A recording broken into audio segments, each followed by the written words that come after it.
delegates. Hello to my sisters and brothers in the American labor movement. My name is Mary Kay Henry, and I'm here tonight on behalf of millions of Americans who work hard for a living. The home care worker in Columbus, the janitor in Denver, the correctional officer in Raleigh. These are the men and women who make America strong. And these are the men and women who President Obama is fighting for each and every day. I grew up in Southeast Michigan, just a few miles from Mitt Romney, a few miles away, but a world apart. And here's the thing, even though Mitt Romney and I both call Detroit home, it seems like he learned a very different set of values.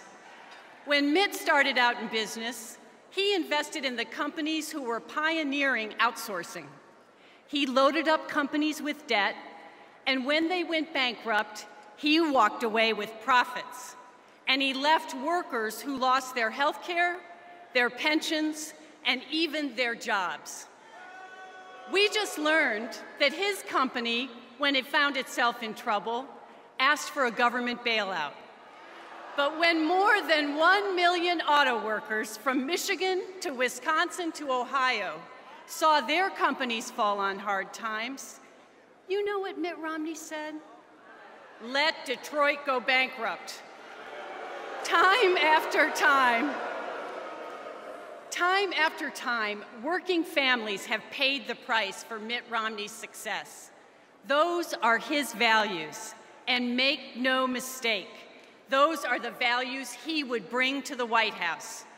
As president, Mitt Romney would raise taxes on the middle-class Americans by an average of $2,000 a year, while at the same time, someone earning $3 million a year would get a $250,000 tax cut. The Romney-Ryan budget would cut education up to 20% while protecting tax loopholes for companies who send jobs overseas. Governor Romney would replace the guarantee of Medicare with a voucher system that would cost the average senior $6,400 a year out of their own pockets. But when it comes to subsidies for oil companies, well, Mitt Romney thinks that that's something worth protecting.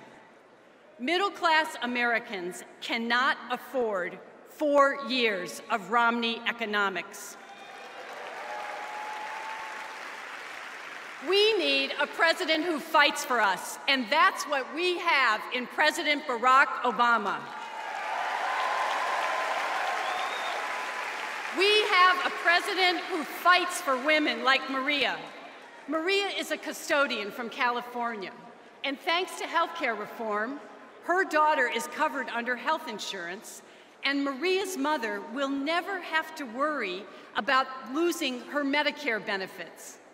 We have a president who has fought for hardworking immigrants like Brenda, who came to this country when she was just 3 years old. And thanks to executive action by the president, Brenda can pursue a college career without fear of deportation. We have a president who has fought for the right to collectively bargain. We have a president who wants workers to earn a decent wage for the principle that all work has value and that every worker deserves respect. So for millions of middle-class families across this country, the choice is clear. We cannot move backward with Mitt Romney. We must keep America moving forward, and that's why we need to re-elect President Barack Obama.